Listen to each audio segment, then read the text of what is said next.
Last 24 hours of the war in Ukraine, we have been starting to witness increasing chaos in the reporting, perhaps reflecting chaos in the decision making, at least on the Ukrainian side, and a mounting disorganization. Again, most probably on the Ukrainian side, principally in the state of the battlefronts. I'm going to try to unpick some of these events, though it's difficult for me especially to be able to highlight the exact details and to clarify the exact details. But I think, as is often the way, one perhaps needs to keep a sense of the wider picture and of where things are going on. So let us first of all begin with the news. And the big story, at least for several hours yesterday, apparently was news of a Russian missile strike on what was said to be a training base of the Ukrainian forces in a small town called Selidovo, which is somewhere to the rear of Avdeyevka, where the big fighting, the major battles appear to be taking place. At least the most important battles continue to be taking place for the moment. And there were many reports for several hours about this missile strike on Selidovo. There were claims that Iskander missiles have been launched against this training base. It was suggested that hundreds, perhaps even thousands of Ukrainian troops had been caught in this missile strike and had been either killed or wounded. There were further reports that the Ukrainians had imposed an information blockade on what was happening, that the SBU, Ukraine's internal intelligence organization, and well, some people would call it almost internal secret police organization, had clamped down on information about what was happening in Selidovo, and reports then circulated for several hours and are still circulating about exactly what did take place in Selidovo. At one point over the course of the day, General Tarnavsky, the Ukrainian commander of the Tavria group, the forces, which has responsibility for the situation in Avdeyevka, he gave a brief statement saying that the whole story was fake, that there was no real missile strike on Selidovo at all, and that these stories and rumors that were circulating, many of which, by the way, had initially been appearing on Ukrainian telegram channels, that these reports were untrue. Well, after that, Ukrainian channels, including local channels that had reported on this event, either stopped reporting on it, or in some cases appear to have been straightforwardly deplatformed. Now, there have been no visual images about a strike on Selidovo. As of the time of making this program, there's been no claim by the Russian Defense Ministry that they did in fact launch a strike on Selidovo. Such a claim may come. The Russians often delay confirmation of a big missile strike until they've had an opportunity to assess the damage and to give their own estimate of Ukrainian casualties. And it is possible that this particular missile strike is being confused with another missile strike that we know took place on another Ukrainian base a little further to the south, of which abundant film and pictures exists, which does appear to have been a pretty substantial missile strike, but not on anything like the scale alleged about the strike on Selidovo, and which some people have guesstimated that this other confirmed strike might just possibly have killed up to about 30 Ukrainian soldiers and have caused damage to other vehicles. Well, I, of course, do not know the truth of this story. It could be that somebody is engaging in a disinformation campaign, trying to distract attention maybe from the actual strike that did take place on this the smaller strike that did take place, or perhaps they don't want to talk about the situation in Avdeyevka itself, so they've set up the story about this big missile strike on this base, which perhaps never did in fact happen, so that it could be refuted later. But I'm going to say this, I think the last theory is just a bit too complicated. And it does seem, at least as of the time of making this program, that the SBU has indeed been acting to try to silence or stop circulation of reports about this attack on this base. And that does make one rather think that some sort of attack did happen. Now, of course, it would not be the first time that the Russians have launched an attack on a training base and killed large numbers of men, if that is indeed what happened, right at the start of the special military operation, back in March 2022, at a time in the first ever reported use of Kinzhal hypersonic missiles. The Russians launched a Kinzhal strike on a Ukrainian army base in western Ukraine, where foreign mercenaries were located. The barracks in which those mercenaries were housed was struck, and it does seem as if hundreds of men were wounded and killed in that strike. And I can remember the shock that the strike actually caused and the deterrent effect it had, at least for a while, on Westerners who were thinking of going to fight in Ukraine. Anyway, so, things like this have happened earlier in the war. There have been other attacks on barracks positions by the Russians in the past. That does not prove that there was such a strike on Selidovo, but if a strike like that did happen, as I said, it would not be something unprecedented. About the level of casualties, Ukrainian casualties, that is something we simply can't comment upon. I certainly can't comment upon. We will see what, if anything, the Russian authorities have to say about this. We will no doubt either get a report or not over the course of the next few days from the Russians, from the Russian Defense Ministry.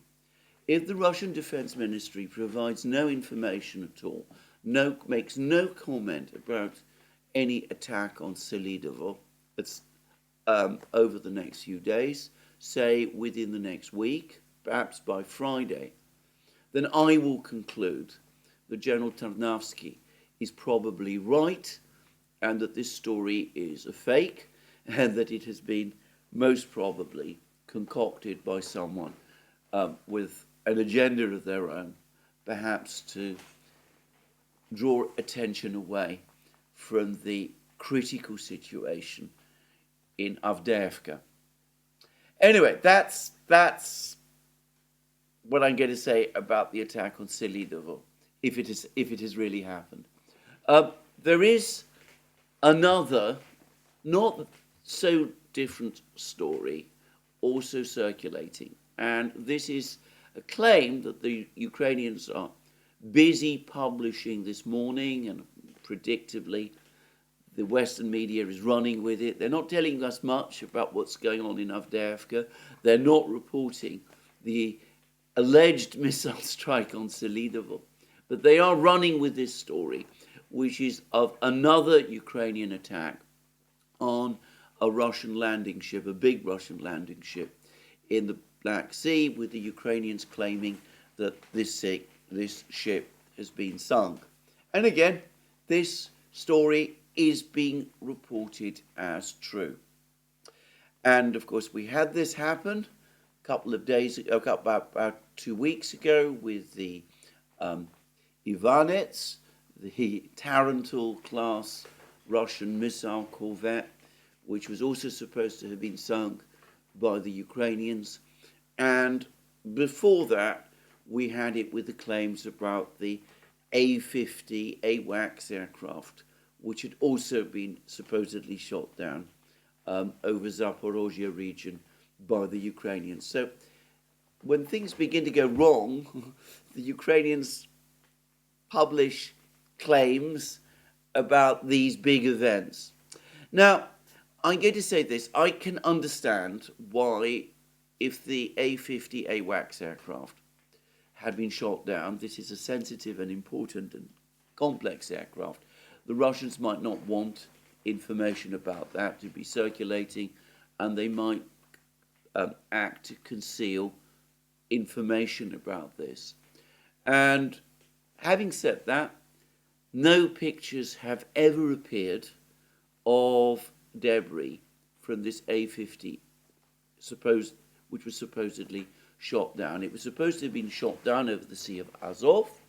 There's been no pictures or photographs of debris of this aircraft appearing anywhere.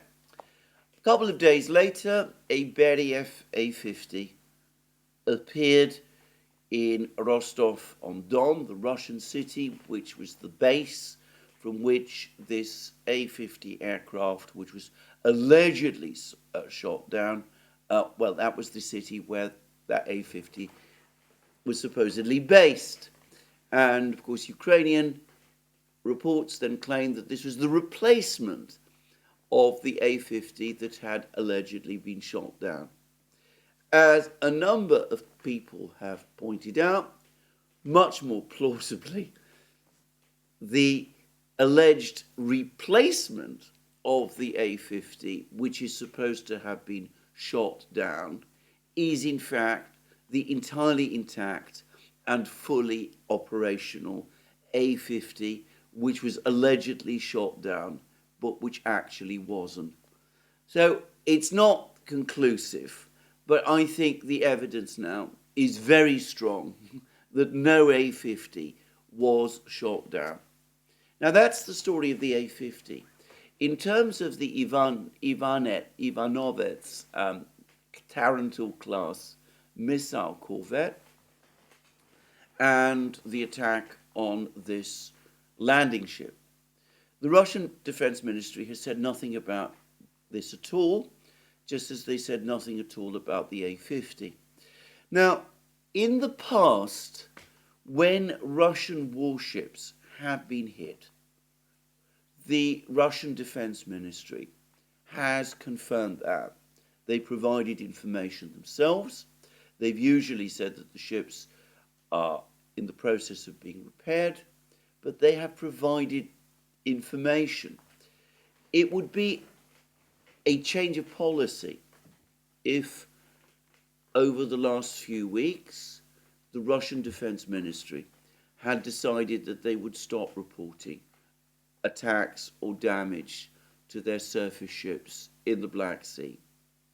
Now, it's possible, in fact, there's no reason to think that such a change of policy might not have happened. Russians have the ability to do that. They might be thinking to themselves that there's been too many attacks on their warships. They don't want to publicize the fact, and for that reason, they've decided to change their policy and no longer report attacks on their ships and try to suppress the information about this. But nonetheless, we have to face the fact that in the past, when attacks on Russian warships have taken place, the Russians tend to report them. And we also have to face the fact that in the past, when the Ukrainians have made various claims about Russian warships which have been allegedly sunk and destroyed, well, sometimes, often after several weeks, the Russian warship which was allegedly destroyed turns up floating and undamaged in a particular Russian port.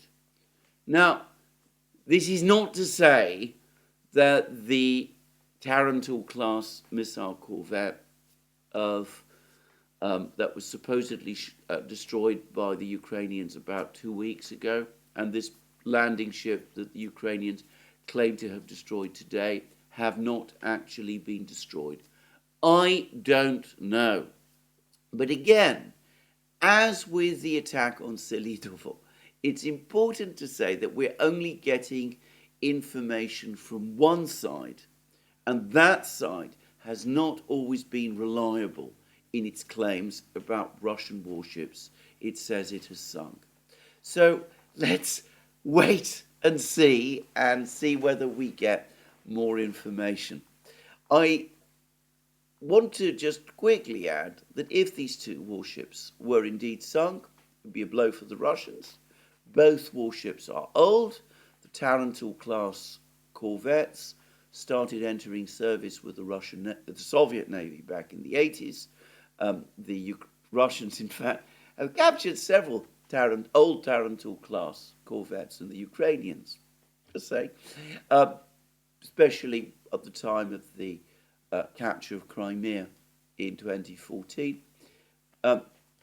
It would be an old ship, and this landing ship that supposedly has been sunk today is also a relatively old ship from the 1960s or 1970s, which is not to say it is not useful, or at least not useful to some degree. The Russians, however, their modern ships, their modern ships of the Black Sea, their Buyan-class corvettes, their Admiral Makarov-class frigates. Ukraine has made many attempts to attack these, and it's been unsuccessful. And though they have apparently, they did damage one Russian submarine in a dockyard, most of the Russian submarines, the other Russian submarines in the Black Sea, operate as normal. So I won't say it won't be a blow for the Russians, but it would be no big deal. What makes me suspicious, however, about this particular incident with his landing ship is precisely the timing. It does seem as if it could be the case, could be the case, that this story has been pushed out because in every other respect, news from the battlefronts is now becoming so bad. And when I say news from the battlefronts, the first place to begin is Avdeyevka. Now, to reiterate again, we are not getting any film from Ukrainian FPV drone attacks on Russian positions in Avdeyevka. Yesterday, I speculated that the reason is that the Russians are successfully jamming the Ukrainian FPV drones. And I still think that is likely to be true. But there is also, again, another possibility, which is that various commentators and mappers, Dima, for example, at the Military Summary Channel, use film from Ukrainian FPV drone attacks to establish the positions that the Russians have taken. So if there's an FPV drone attack on a Russian unit in a particular part of Avdeyevka, that confirms the presence of the Russians in that part of Avdeyevka. It might be the case that the Ukrainians are no longer launching, or rather no longer publishing, film of their FPV drone attacks because they don't want to reveal the extent of the Russian advances in Avdeyevka. In the past, what has confirmed news of the very fast Russian advances in Avdeyevka has often been film provided by the Ukrainians themselves, showing drone attacks on the Russians in places where no one had previously expected that they would be. So it could be that someone in Kiev has decided that this is becoming embarrassing and difficult for Ukraine, and for that reason, film for these drone attacks must be held back. Anyway, whatever the facts, we are starting to get what is beginning to look like reasonably reliable situation about the situation in Avdeyevka. Much of this, I should say, appears to come from one particular Russian war reporter, Marat Khairulin. He is a roving reporter. He is moving around the various battlefronts. He's getting a lot of information, and he seems to be someone with strong contacts with the Russian soldiers, and he's able, therefore, to give information which, in the great majority of cases, turns out to be reliable and accurate. It's important to say, however, that I don't think he is in Avdeyevka at the present time. But anyway, we're getting a lot of reports. Some of these are coming from the Russians. Some of these are coming from the Ukrainians. There's been some film that the Ukrainians themselves have published, not film from drone strikes, but film from soldiers fighting in and around Avdeyevka. And one way or the other, we are beginning to get a significant amount of information. Firstly, it's now clear that the Russians, as we've known for several days, control a large area of territory within central Avdeyevka. It seems that they have definitely captured this railway bridge that people have been talking about, that they have definitely captured parts of the railway line, which of course this bridge is part, that they have reached the main supply road into Avdeyevka. It seems they may not have necessarily crossed that road, but they are beside it, literally, which makes it unusable for the Ukrainians to continue to use that road to send reinforcements and supplies to their troops further south in the southern central part of Avdeyevka.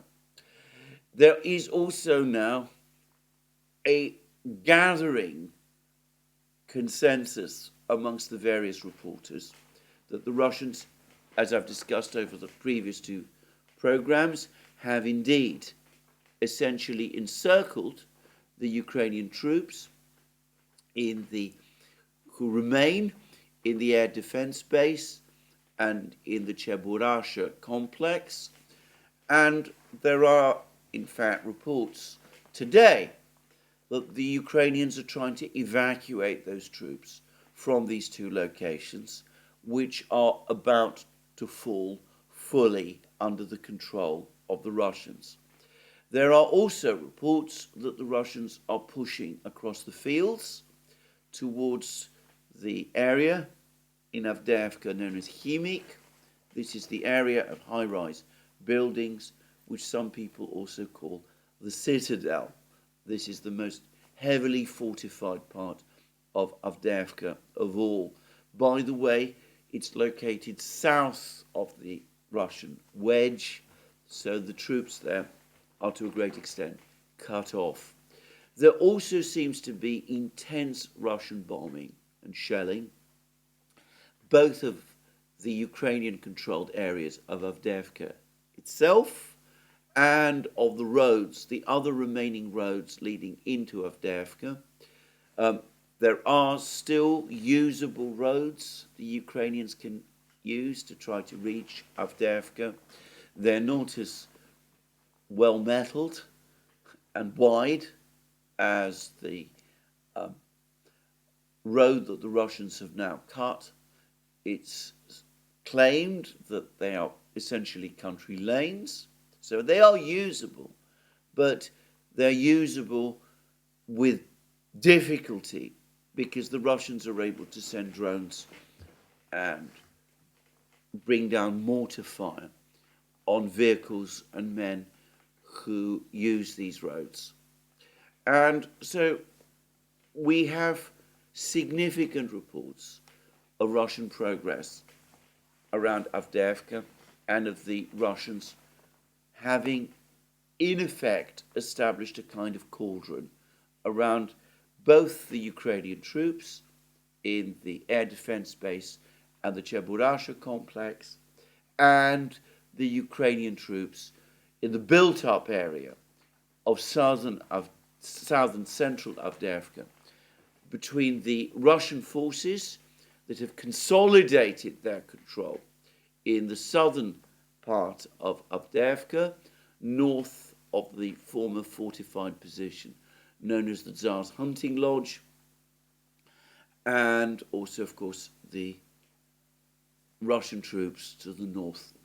Anyway, so there is one cauldron around the air defense base and the Cheburasha complex, which has definitely formed, and there is another cauldron around what might be considered the bulk of the Ukrainian forces caught between these two Russian advances, which is now forming, and which in fact is largely formed with Russian control of this main supply road.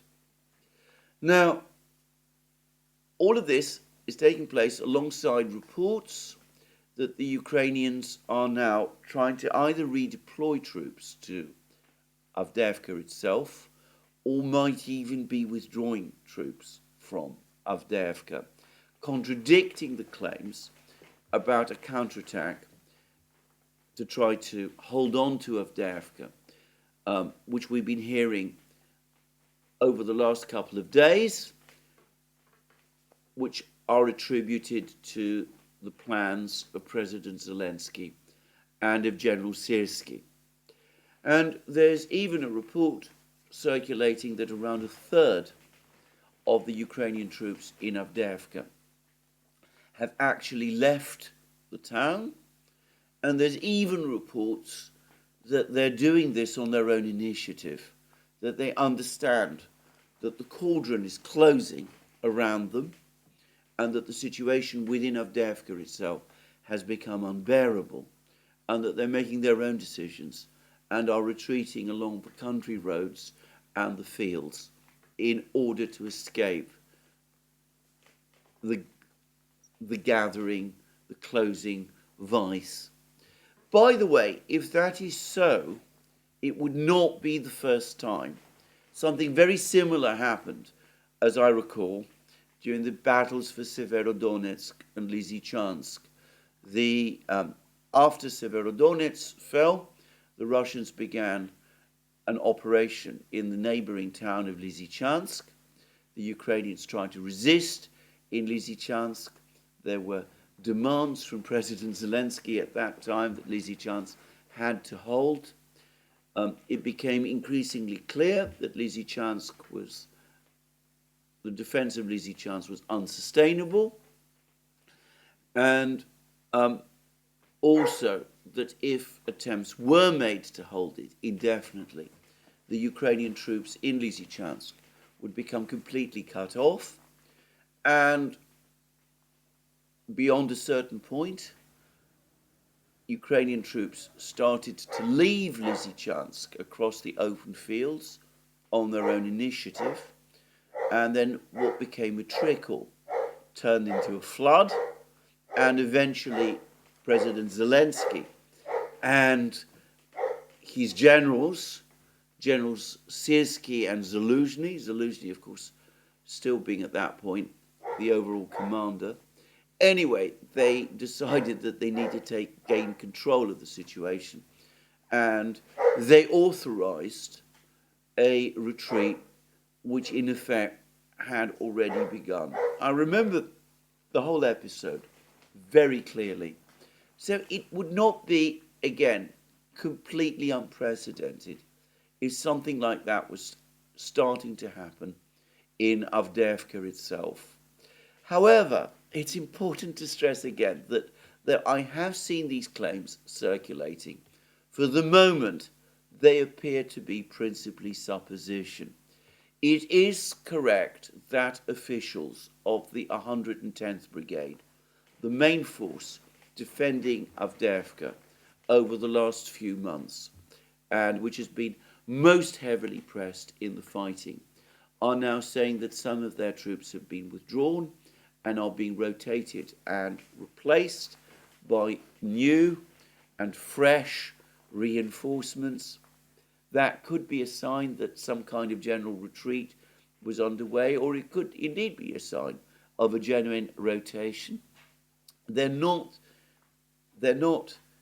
telling us who it is who is taking over the defense of Avdeyevka, but some are suggesting that it is the troops from the 3rd Assault Brigade, in other words, the Azov Brigade, who are, in that case, being sent straight into a trap. But anyway, it could be, it does seem as if some kind of a decision to withdraw troops, or at least some acceptance of the fact that troops are retreating, is taking place. And it could indeed be the case that some kind of retreat is underway. And perhaps a further sign of this is that there are reports that this morning there is a meeting in Kiev of the top military leadership of Ukraine with President Zelensky himself.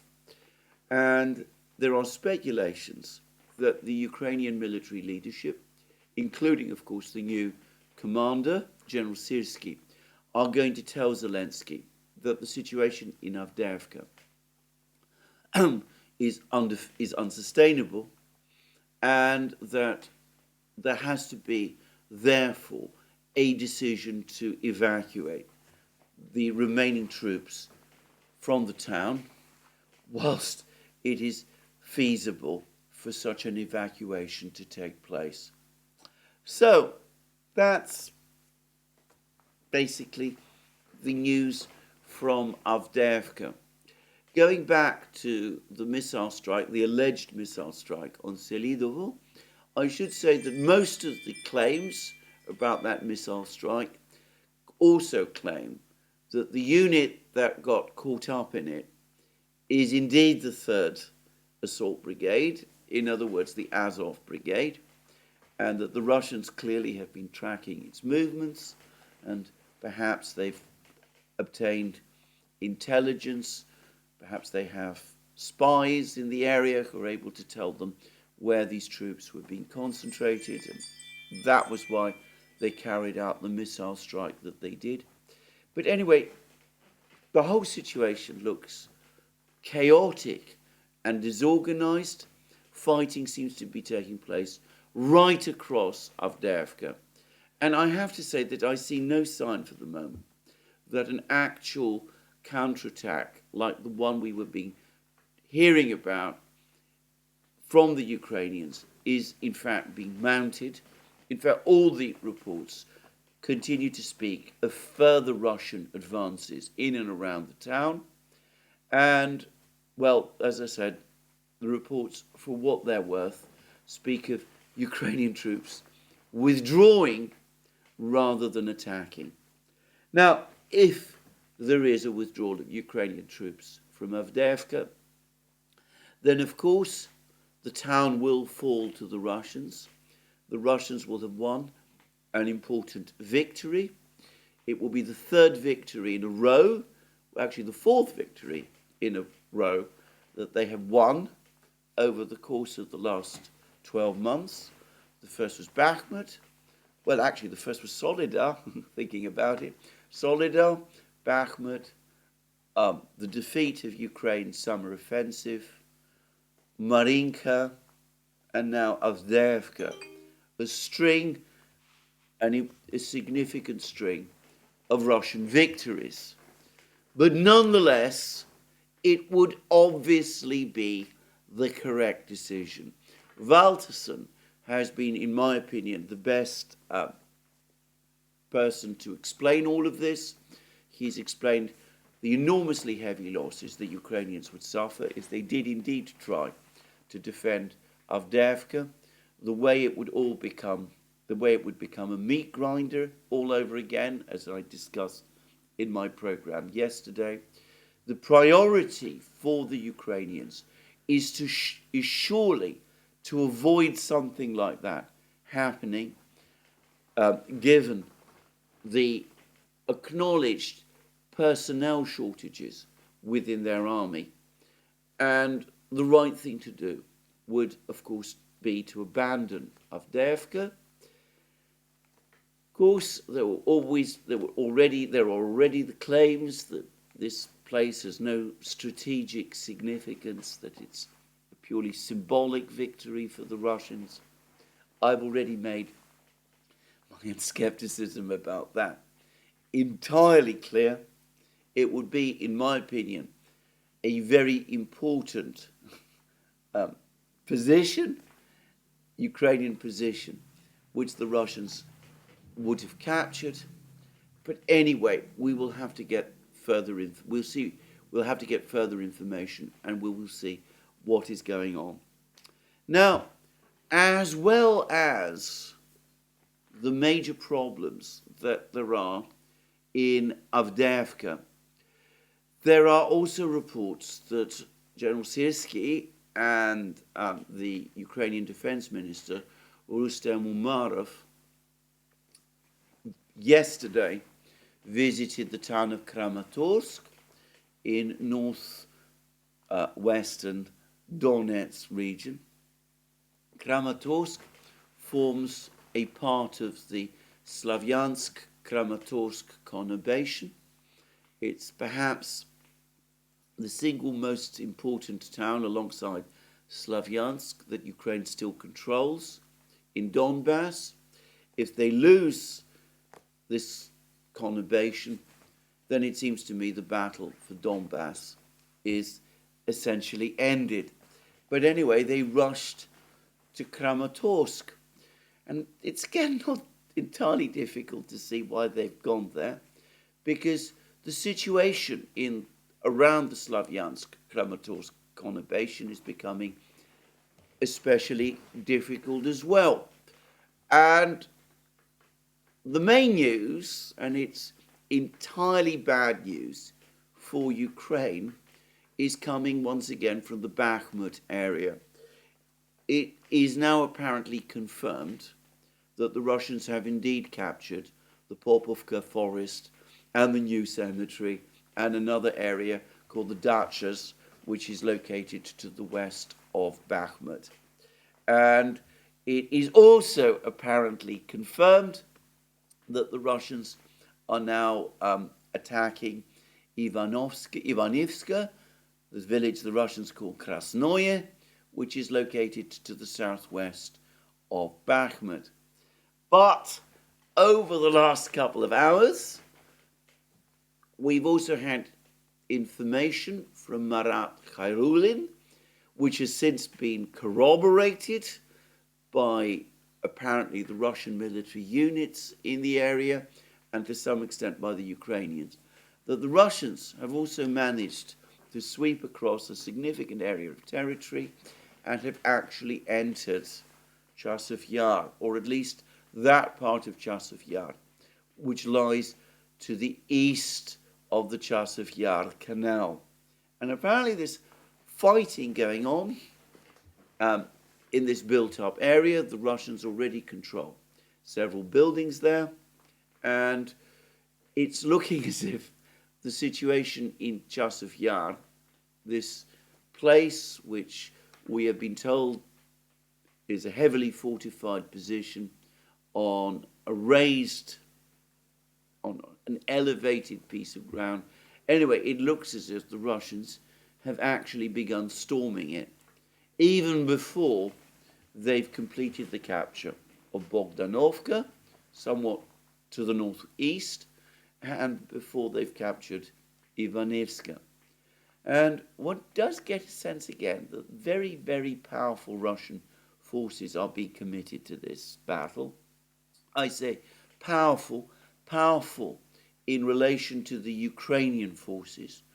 And perhaps the Ukrainians trying to plug the holes further south in Avdeyevka have moved troops from the Bakhmut area, who's to say?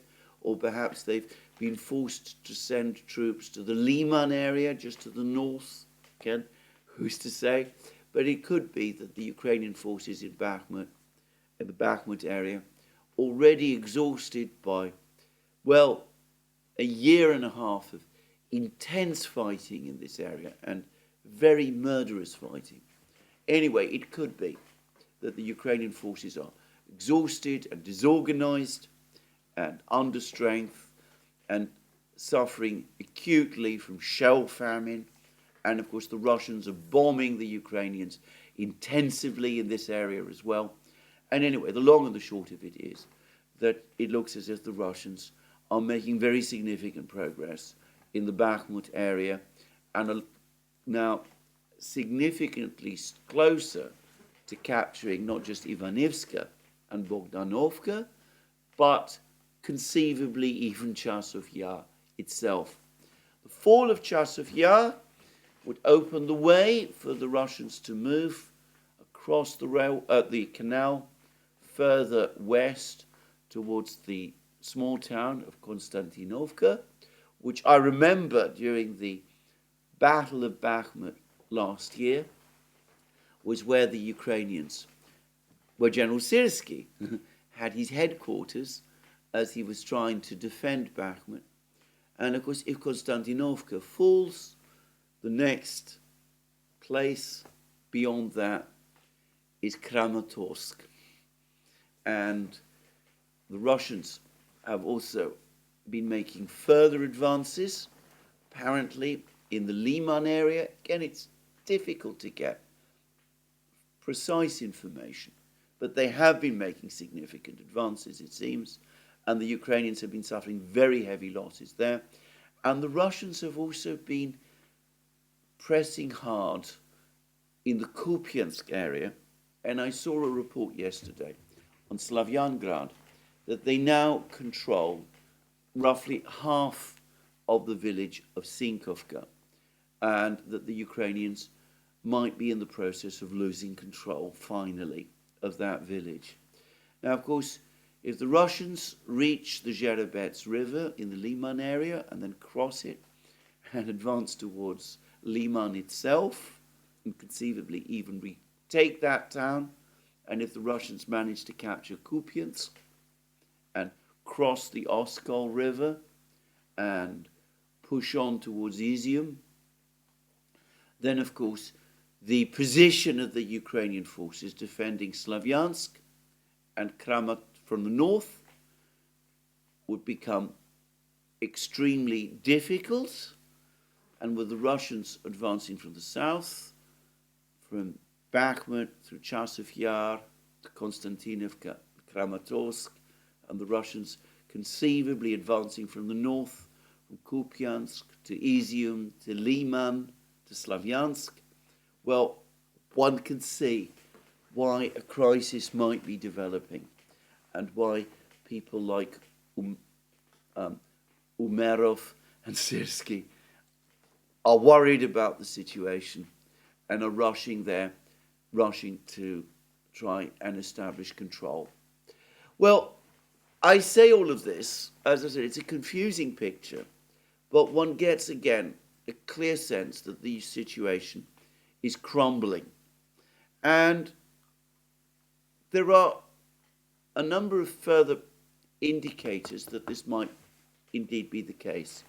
Let's start, first of all, with General Syrsky. He has given an interview This is his first interview since being appointed commander, overall military commander, in place of General Zaluzhny.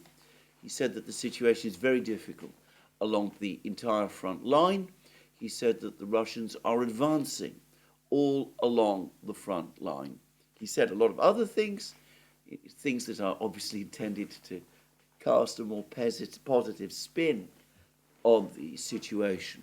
But I have to say, overall, it came across to me as a rather somber account of the situation from General Syrsky. And we have also had a very interesting report about the situation on the battlefronts from the Russian Ministry of Defense. Now, the first thing to say is that the Russian Ministry of Defense gave us its own rundown of Ukrainian losses over the previous day. This would have been the 13th of February. And this was one of the bloodiest days in the war up to now. Now, I've calculated the total losses, and it seems to me that the Ukraine, according to the Russians, the Ukrainians on the 13th of February lost, according to the Russians, 1,145 men killed and wounded on the various battlefronts.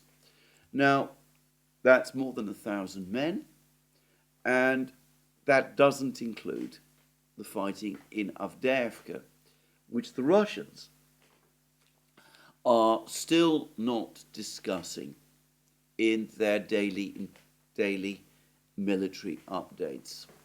But we can also get a sense of how intense the fighting is becoming, again, from this Defense Ministry report. Now, again, I want to stress these are Russian numbers that I'm going to talk about, Russian estimates of Ukrainian casualties. And there's no doubt at all that they do include dead and wounded, dead and severely wounded, not just dead, as some people still apparently believe. Of course, the Ukrainians don't publish figures for their losses. And if you want to say that these figures that the Russians are giving are inflated, well, I mean, that's fine. I would say that the information I have seen tends to suggest that these Russian numbers are probably roughly accurate. But I'm not going to argue the point, and that's not why I'm discussing them in this program. Again, it highlights where the Russians say the losses have been heaviest. That highlights where the fighting, as far as the Russians are concerned, has been most intense. And they tell us that on the 13th of February, Ukraine lost 180 troops in the Kupiansk area. That's in Sinkovka. And Sinkovka, in fact, they specifically mention Sinkovka. They say that in the Liman area, the Ukrainians lost 310 men, together with 2 tanks and 8 armored fighting vehicles. That's the area where the losses have been highest over the last the previous day, according to the Russians. The Russian Defense Ministry also tells us that in the Liman area, the Russians achieved advances. They say that in the Krasny Liman direction, units of the Center Group of Forces improved the situation along the front lines. So that's an elliptical way of telling us that the Russians achieved advance. They advanced in the Liman area. Then they talk about the Donetsk direction. And interestingly, the Russians have now appeared to have lumped together information about the fighting in Bakhmut and the fighting in Marinka. They're giving that information as taking place in one block. But note that this does not conclude Avdeyevka, despite Avdeyevka also falling within this territory. But Avdeyevka conspicuously is not mentioned. So they say that in this area, the Ukrainians lost 325 men, and dead and wounded. And then further south, in the Vremevka salient, where the Russians also appear to be in the process of advancing, the Russians say that the Ukrainians lost 250 men. And then, very interestingly, I said in previous programs that the Russians had stopped providing information about what was going on in the Zaporozhye battlefronts near Verbovoye and Rabotino, but they've now started to do that. But they're lumping it together with the fighting in Kherson region, which suggests, in Krinky and such places, which suggests that the level of fighting in Zaporozhye, in Bradley Square, in Rabotino and Verbovoye has actually declined markedly. We're told that in the Kherson area, in Krinky, and in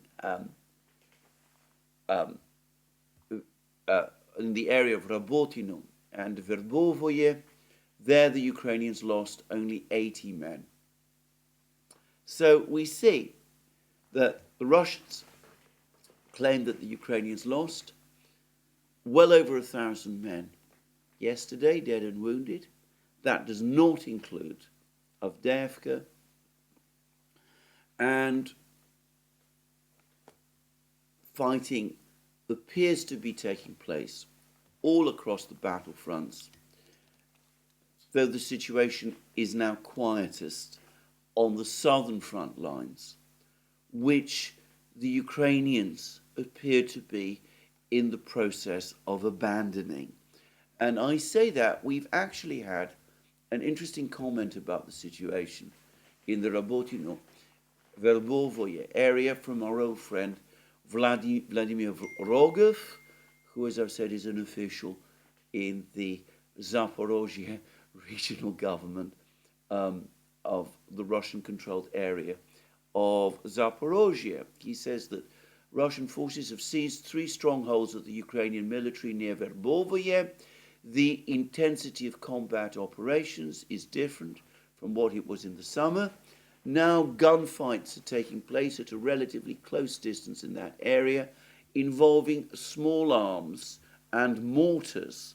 And he said that the advance of Russian troops is creating curious situations. Some time ago, a group of several Ukrainian soldiers surrendered near Rabotino.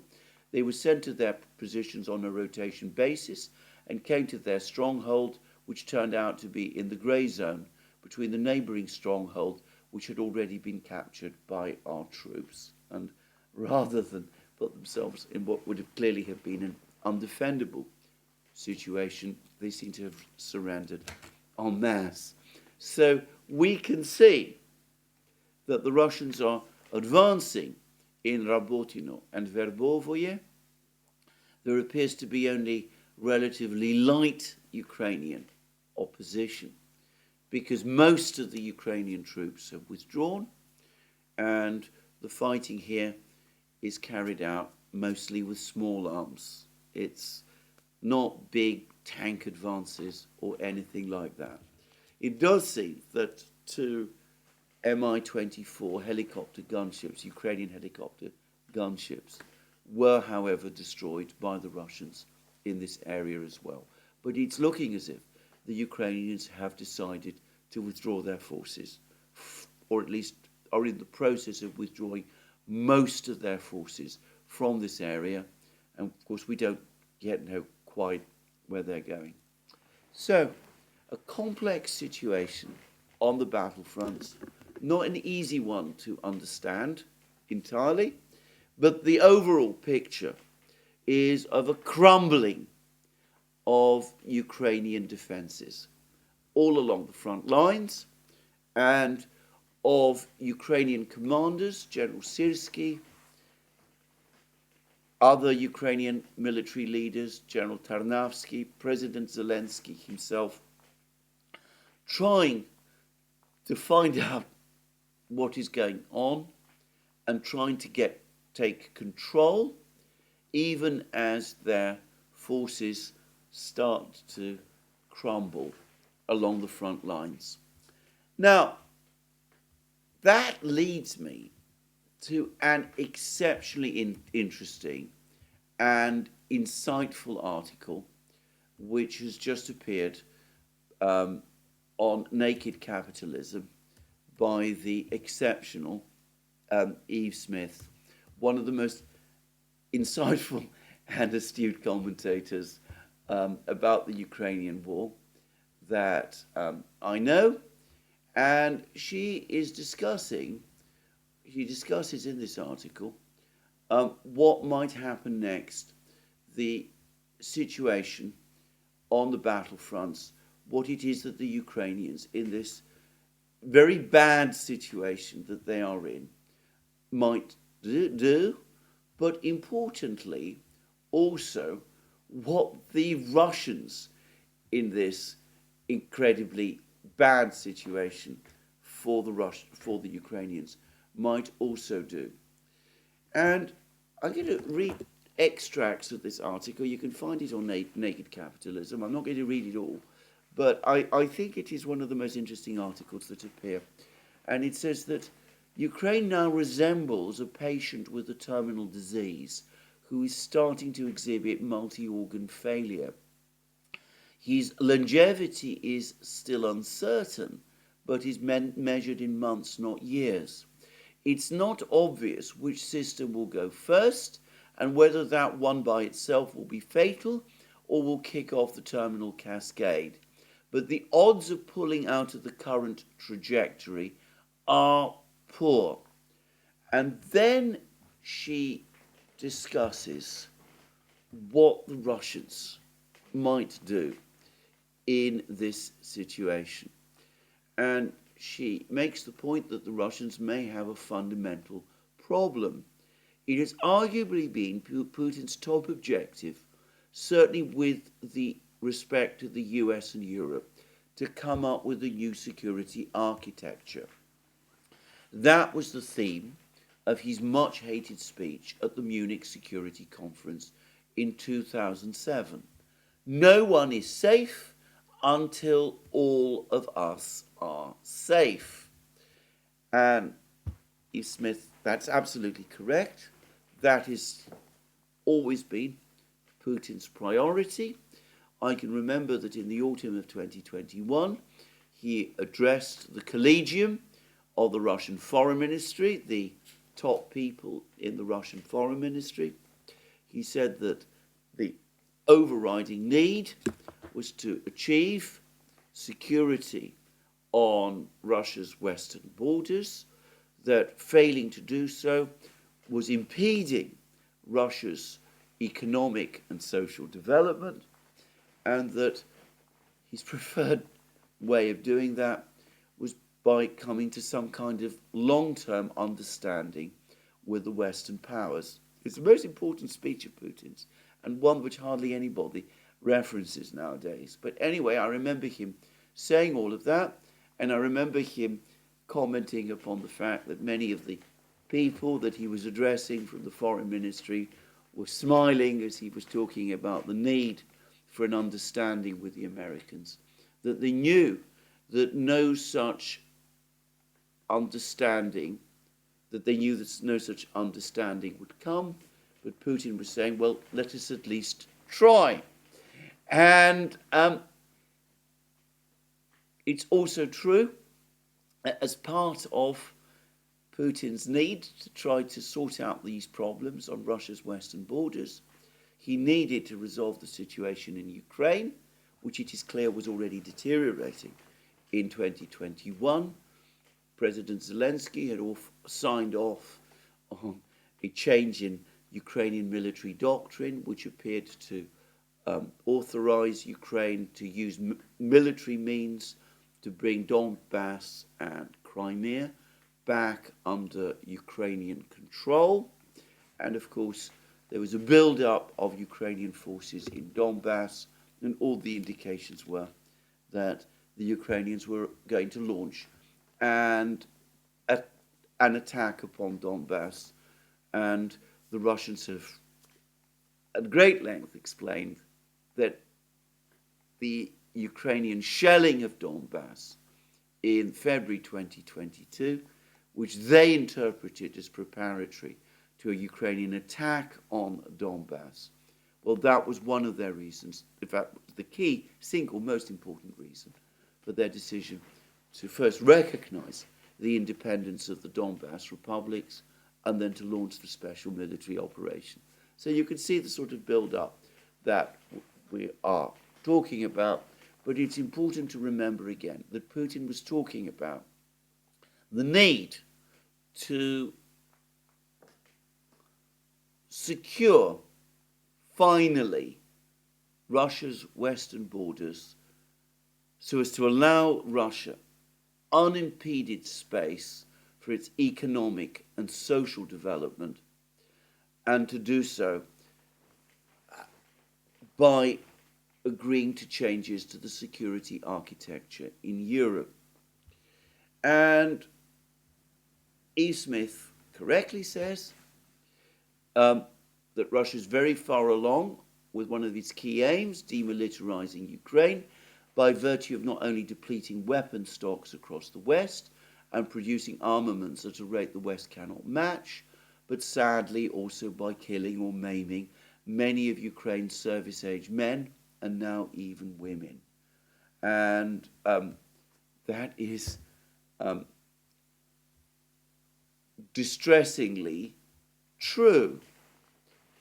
But the Russians have a problem, because even as they're achieving this objective, even as they are systematically taking Ukraine's military position apart, there is no sign that the Western powers are prepared to negotiate with them about the situation in Ukraine, or, even more importantly, about a new security architecture for Europe. The West shows no willingness to negotiate, nor, of course, does Ukraine. And Eve Smith goes on to say, the US and key European leaders are whipping up a Russia will soon be in Paris frenzy across the continent. And the problem Russia has is that, as the US has admitted, the war in Ukraine is a proxy war with the United States and NATO as the protagonists. Even though Russia will soon be able to compel Ukraine to fulfill its will, it can't do that to NATO, its ultimate opponent. So what is Russia's next best outcome? They can't, even if they win the war in Ukraine, get the West to agree to a new security architecture. And E. Smith points out that there are some, like a colleague called Aurelian, I read his piece, by the way, interesting one, that eventually the Europeans at least might come to their senses, but perhaps they will, perhaps they won't. But what do they do if the Europeans and the West does not come to its senses? Well, I'm not going to do full justice to I'm not going to read the whole of Eve Smith's article, and I'm summarising what in some ways are the most important points in it. But she then asks the question, with that long setup, let's return to our headline question. What happens when the Ukraine military collapses? Collapse means a combination of widespread surrenders, retreats, abandonments of position, and Russian captures of Ukrainian forces because they are surrounded and lack the ammunition to fight back. Some commentators have argued Russia will run to the Dnieper once the Ukraine line collapses in a big enough way. I am doubtful. You normally do something like that to force the opposing side to sue for terms. But Zelensky and his people, who would be stiffening his spine, won't allow that. Once the military is crumbling, Russia can take territory at its leisure, which is really abnormal in a typical war, but this is not a typical war. Russia can still be very productively engaged in making sure it has eliminated the Ukraine forces near the front and of taking all of the territory it incorporated in 2022, the remaining parts of Kherson and Zaporozhye Oblast. But, what do they do next? A reason that a big Arab's move towards Dnieper might be as suboptimal is the unhinged state of the West. You do not make sudden moves around crazy people. Another reason to watch and see how Ukraine comes apart is the administrative burden of occupying territory. And she says that is the likely reason for Russia bulking up its military so much. They need lots of troops in order to occupy effectively the territory they would control. If Russia did want to ratchet up pressure on Kiev, some sort of rerun of its 2022 pinning operation might be a preferred move. If, in other words, an advance again on Kiev. If Russia is lucky, the government will decamp to Lvov, which would be an admission that they expect to lose Kiev and much of central Ukraine. The reason for trying to engage in a bit more granular thinking is that many commentators can envisage some end states Russia would like, but how to get from A to B is not obvious. The leadership in Kiev will need to be killed or flee.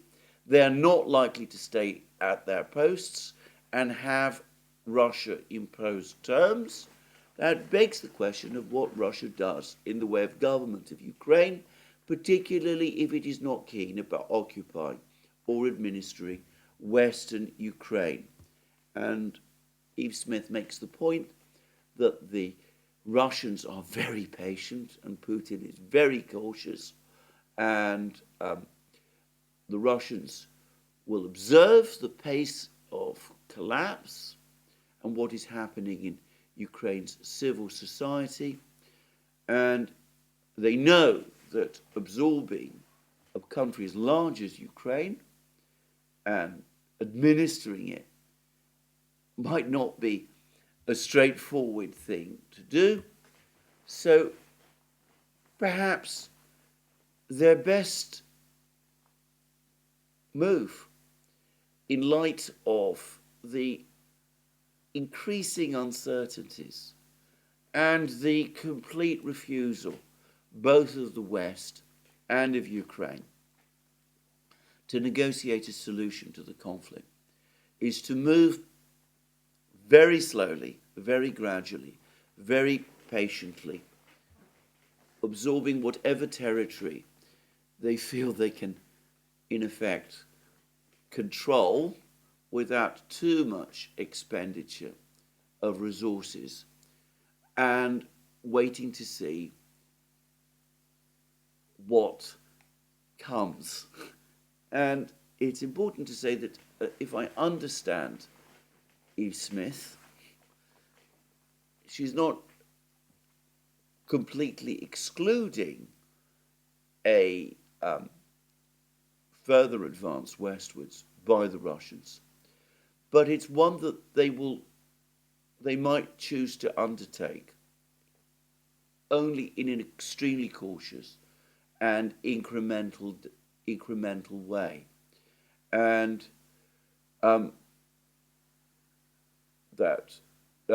the other reason for being maddeningly slow, aside from getting better data, is that with hyperinflation and a highly likely baked-in economic collapse in non-Russian controlled Ukraine, conditions may become so desperate that having Russia come in and take charge may start looking less bad to many of the locals.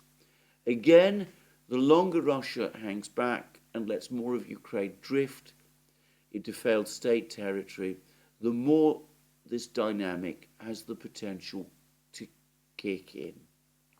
And I think she may be right. Putin is nothing if not cautious. I get the sense that the remainder of the Russian leadership also is. They are probably looking very closely at what is happening in Kiev at the moment. They're also, something she doesn't discuss, extremely alive to international concerns, not Western concerns, but the concerns of their friends in the global south and in the BRICS. So they don't want to appear too eager to seize territory and to lend credence to Western claims that this is all some kind of cynical land grab. So they might choose to take it slow, to wait and see how the political situation evolves in Ukraine itself, what happens within the Ukrainian government, and if hyperinflation and economic collapse happen, and if the rest of Ukraine falls into disorder, that might be the right moment for them to cross the Dnieper and to start taking control there. Well, we shall have to wait and see. I mean, I think this is actually a possibility, and I would think it very, very highly likely that there are discussions within the Kremlin and the Russian government which might be looking at precisely these sort of scenarios. So just saying. But, of course, we don't know, and this is a dynamic situation. But we can see how the Western refusal to negotiate with Russia at all, and the Ukrainian refusal to do so as well, is setting in train all kinds of problems, some of them for the Russians themselves. Now, there's a further point to make here, which is, of course, that if there is chaos in central Ukraine, then that may increase the temptation for some people in the West to start moving troops, Western troops, into central Ukraine. I have to say, if that were to happen, I think that would be, for the Russians, a major crossing of a red line. And one factor that might drive the Russians forward faster than they would want to go is in order to preempt such a move by the West. Of course, if nonetheless the West does decide that the gathering collapse and chaos in Ukraine has to be brought under control, and brought under control by the West, and the West does start to move troops into Ukraine with the crisis that is likely to cause with the Russians, well, we will be at a point in the crisis which is far more dangerous than any we have seen up to this point. One would like to hope that good decisions would be made in the West in this kind of situation, but with a president who is, shall we say, fragile in the United States, and with a defense secretary who is now in intensive care again, one wonders who in the United States would be making the decisions, and unfortunately, one can't be confident that the decisions they would in that case would necessarily be the right ones. Anyway, that is where I end my program today. Gathering collapse across Ukraine. It seems to me that the evidence is now accumulating that this is so. I suspect that Zaluzhny's dismissal and Syrsky's appointment has accelerated this process, at least to some degree. We will see whether Syrsky and Zelensky are able to bring back the situation under control over the next couple of days, and we will see what further the Russians do. Tomorrow, I'm going to try to come back to the situation in the Middle East, but in the meantime, this is where I finish today's program. Thank you for joining me again. More from me soon. Let me remind you, you can find all our programs on our various platforms, Locals, Rumble, and X. You can support our work via Patreon and Subscribestar. Links under this video. You can also check out our shop, where you will find all sorts of amazing things, magic mugs, hats, hoodies, t-shirts, sweatshirts, all those great things. And last but not least, if you've liked this video, please remember to tick the like button and to check your subscription to this channel. That's me for today. More from me soon. Have a very good day.